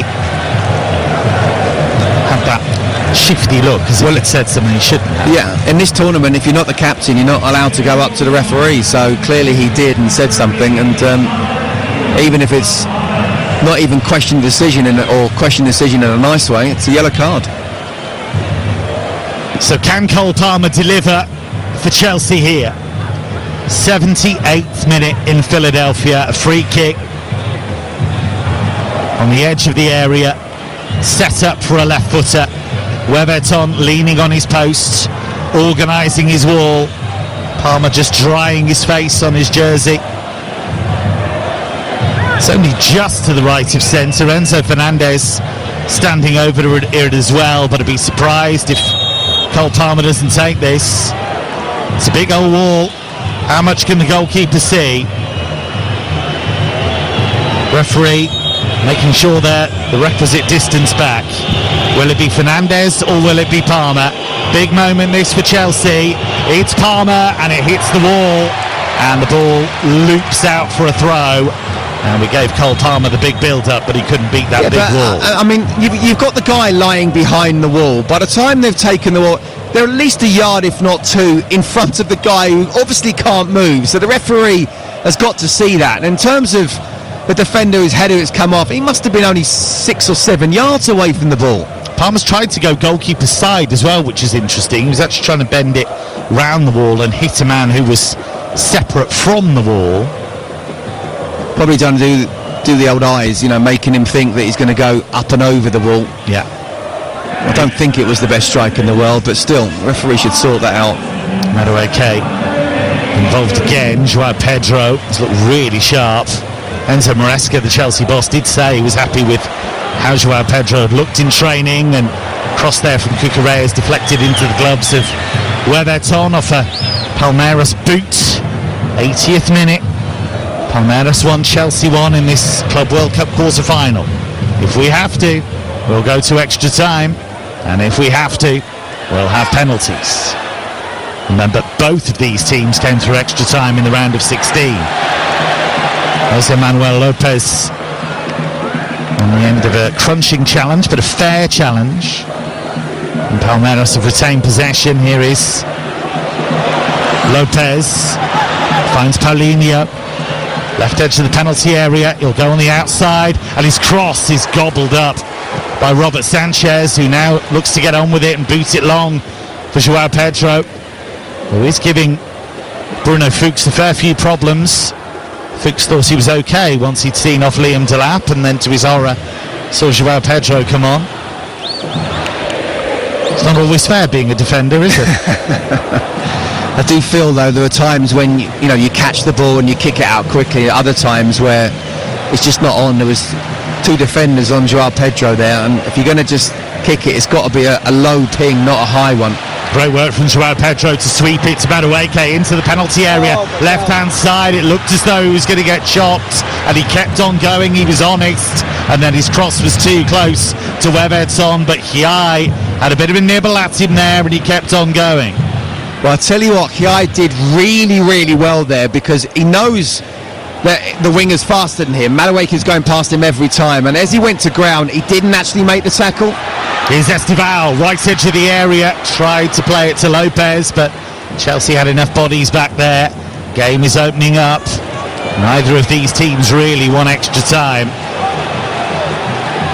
Fluminense waiting patiently to see who they will play in the semis. Here's Palmer, edge of the area for Chelsea, plays it square. It's opened up for Fernandes with the shot, and he really drove that with venom and vigour, and it hits a Palmeiras defender, and the ball loops behind for the corner. Yeah, again, I think that was a shot where he's 21 yards out, but I think good strike, but going pretty much straight at the keeper.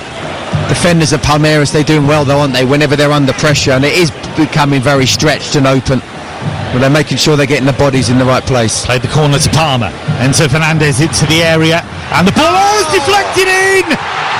Malo Gusto who played it. He took a massive deflection. It could even be an own goal. If it's not though, Malo Gusto has scored his first ever senior goal. And is it the goal that takes Chelsea into the semi-finals? Chelsea won't care how it went in, just that it did. And it's Palmeiras 1, Chelsea 2. Well, Weberton's not quite sure what happened there. I'm not quite sure what happened there, because it looked a very innocuous kind of cross-in with a deflection. It was a quick corner. One thing I would say is Chelsea have definitely stepped it up in the last 10-15 minutes. Malo Gusto finds himself inside the box on the left-hand side. He crosses the ball. There is a deflection, but Weberton goes one way, and then he almost tries to sort of volleyball it away. He just needs to stand still and catch it, but because he's leaning to his left, he almost tries to swat at it with his right hand and misses it completely. It's a massive mistake from the goalkeeper. But you know what? I don't care. I don't care how they go in, and neither does Malo Gusto. It's a crucial goal with just minutes left. Chelsea 2-1 up. Well, I wouldn't want to take away Malo Gusto's first senior goal, but I think that's going to go down as an own goal off Hiai, who tried to make the challenge. Be interesting to see how that is credited, but Scott's right.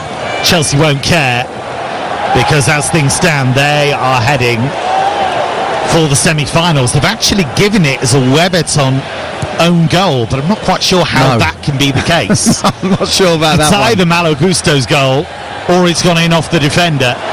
And here is Malo Gusto again, charging down the right, and he's curled it to the far post, and Bruno Fuchs has come up with a goal-saving challenge, because João Pedro was about to pull the trigger there, and Chelsea were about to wrap this game up. Well, it's one of the ugliest goals we've seen at the Club World Cup, and it's a horrible moment for the veteran Weberton, who should have done so much better. But Chelsea have found a way. But here come Palmeiras, and here's Paulinho into the penalty area. Paulinho slaloming, run! Oh, he went for the low finish, and it's just wide of the far post. He twisted this way and that way, and the right foot shot left Robert Sanchez flat-footed, but it was not on target.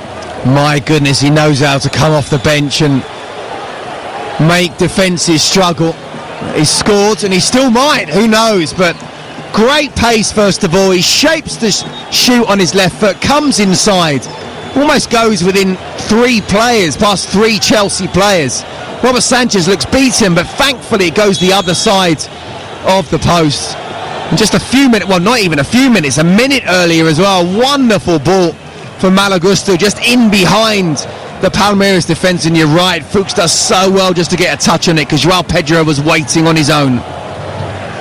Palmeiras making a change. Rafael Vega's come on for Rios in a bid to try and turn this game back around. Player who does have 6 caps for Brazil, Rafael Vega. Referee has the yellow card out here. It's all getting a bit hot-tempered, as you'd expect, with a semi-final place on the line. It was Lopez and Colwill who came together, and Colwill has been given a yellow card, which means he misses a semi-final should Chelsea get there. Look, it's a foul, but it's not a yellow card. It's gone into the back of him, yes, but it's just 2 people trying to go for the ball. Lopez gets there first. Well, I think that's harsh. So Pedro Neto withdrawn, and Kiernan Dewsbury Hall, who was a big part of Chelsea's Conference League success, comes on. Played for Enzo Maresca at Leicester City. Most definitely to try and shore it up a bit. It'll certainly be a lot more solid defensively. We know that Pedro Neto is brilliant going forward and actually does work hard for the team back, but he's not defensive minded in any way, and Dewsbury Hall is more so. Here's Madueke. They've been under real pressure in the second half at times, Chelsea. And they're under pressure here, but the referee has blown the whistle. Palmeiras thought they were away there, and Mauricio had a shot from range. Robert Sanchez beat the ball around the post anyway, but the referee had long since blown the whistle for a foul by Estevao on Cucurella. It was so Mark Cucurella. It was a foul, and the referee should have gave it earlier. Cucurella goes down, then he realises it's not, or thinks it's not going to be given, gets up, then it is given, then he suddenly goes down again. Are you suggesting Mark Cucurella is occasionally a cynical player? How dare you suggest that I'm suggesting that? Surely not. I'll claim the 5th on that one. Yes, I think that's probably the right thing to do. 88th minute, and it is Palmeiras 1, Chelsea 2, and that own goal, as we think it is, looks as though it's going to take Chelsea through to the semi-finals, and they will play Fluminense. Don't say that, Kev. Don't say that. Not yet. As things stand, header away by Hiai. Ball runs loose here for Dewsbury Hall. 20 yards out, goes down. Referee says that's okay, and Palmeiras able to clear. They clear long towards Estevao, who's kept on running, kept on pushing. Certainly not short of energy, although probably shouldn't be as an 18-year-old. But no. Just wonder whether taking off Vitor Roque and bringing Lopez on, it does seem to have taken a bit of the oomph out of their attack, and certainly a lot of the pace. Absolutely, and I did question that, and you know, he may have looked a little bit tired, but whenever he picked up the ball, he certainly didn't. And the Chelsea defenders, you know, they were absolutely bang at it whenever he did, because he was quick, he was strong, he was, you know, putting them to their maximum. Oh yeah, I was very surprised at the time, and I don't think it's done them any favours going forward. Last minute of the 90 here on TalkSport. Club World Cup quarter-final. Fluminense already through. They await the winners of this one. And that horrible goal that Palmeiras conceded, the deflection which Everton made a total mess of dealing with, that looks set to take Chelsea through at the moment. I can't believe that's not going to be changed. I mean, it was the mistake from the goalkeeper that's meant that Chelsea have scored, but there's no way that should go down as on the score sheet as an own goal for him. Maybe FIFA are just saying it was so bad that they're just going to punish him. Quite possibly. And it was that bad. It really was. Kind of the football equivalent of him being in the stocks, I think. Here's Malo Gusto, whose cross led to the goal. But I don't think he is going to get that first ever senior goal. And Chelsea see a man down, and Cole Palmer plays the ball out. And 4 additional minutes as Scott Minto groans. Former Chelsea defender. Agony for him. And change here, and Andre Santos goes off. I think he's had a super game, considering it's his first ever start for Chelsea. And we've seen the Andre Santos that's played so well for Strasbourg in Liga over the past season, and he will make his way off. And that's a good night's work for him. Absolutely, 2.5 years in the waiting, making his debut, and I think he can be very proud of himself, especially playing as that sort of real deep-lying midfielder, which is not really, his best position. He likes to sort of try and start there but go further forward. He's had to be very, very disciplined. I thought he's played well tonight for sure. His replacement is another recent Chelsea signing, Dario Isugo, from a Sporting player. Can Chelsea see this through? Madueke, who's been stellar since coming on. And bringing Jamie Gittins in, and you look at Madueke's performance here and you wonder why. Not that Gittins isn't a good player, but he can play left, he can play right, he can go inside, he can go outside, and he's won that free kick there. Desperate challenge to bring him down. He really has made a big impact. He's made a massive impact, he and Joao Pedro, and I think he's one of those where you've really got to get inside his head on a regular basis to get the best out of him, but that's what managers have to do. He's got the ability, as you say, he can play on either side, he can go on the outside or inside, he's got pace to burn. I can tell you from a fullback's point of view, you wouldn't want to be coming up against him when he's feeling in this way right now, so direct. Just really surprised to read the reports that Chelsea are willing to let him go. Just occasionally I can see the fear in Scott Minto's eyes when he talks about these wingers, all those scars. Well, I am 53 now. 53, surely not. I might have stood half a chance at 26. I can tell you, folks, he doesn't look 53, which is sickening to be, because I look 53 and I'm not 53, so he's done me twice.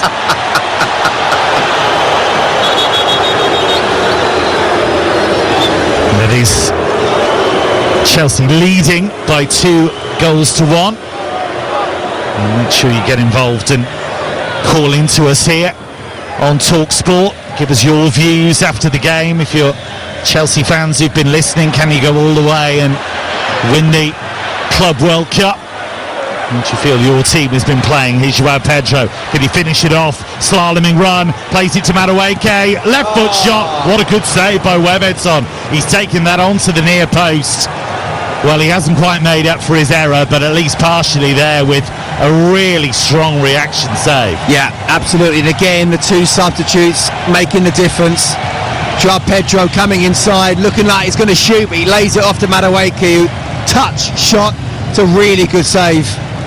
Tips it onto the post. I tell you what, Kev, honestly, the way Joao Pedro's played since coming on, and with Liam Delap being suspended the next game, I don't see how he can't start in the semi-final. 30 seconds to go, can I say that? Well, it is 30 seconds to go, so you can say that. Chelsea have got this corner, they've taken it short. Palmeiras trying to win it, and they haven't won it. And Joao Pedro, left edge of the penalty area, nice little 1-2. Right foot shot, and Webberton again sent it around the near post. And Joao Pedro has threatened to score on his Chelsea debut. He's done everything but score. It's another corner. Well, this is one of the most impressive debuts I've seen for a very long time. And when you think about it, he didn't even start the game. He has looked so dangerous, he really has. Chelsea are nearly there. We're past the 4-minute mark. In extra time, or added time rather. Palmeiras with a last desperate throw of the dice. It's got to happen for them now. Van der Laan at left back. Forward down the left for Paulinho. Paulinho gives it away, and the ball is just smashed out of play, and it is all over, and Chelsea are through to the semi-finals of the Club World Cup. They had to dig deep, they had to fight hard, they didn't have it all their own way. Dominant in the first half, deserving of the lead given to them by Cole Palmer early on, but Palmeiras came roaring back in the second half. Estevao with the leveller against the club he's about to join early in that second half, but a late own goal has put Chelsea through. They'll face another Brazilian side in the Final Four. They'll face Fluminense, and they are one game away now from the final of the Club World Cup. The final score is Palmeiras 1, Chelsea 2, and Chelsea will now play Fluminense in the semi-finals.